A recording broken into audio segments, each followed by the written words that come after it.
Добре, добре дошли на всички колеги и участници и партньори. Сигурно не е лошо да кажа защо организирахме този конкурс.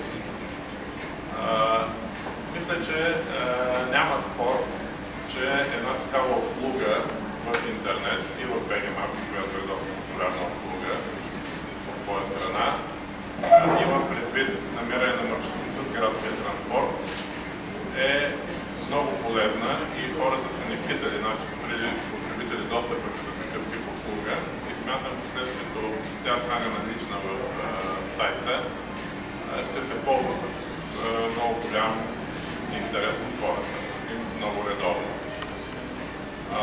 Смятам също така, че не се съмнявате, че Datex можеше и сам да разработи, да реши тази задача и да вгради такава услуга в BGMAP. И въпросът защо всъщност организирахме този конкурс, отговорът му е следният.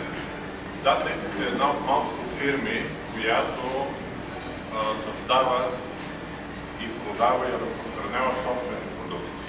Има една от малкото IT фирми.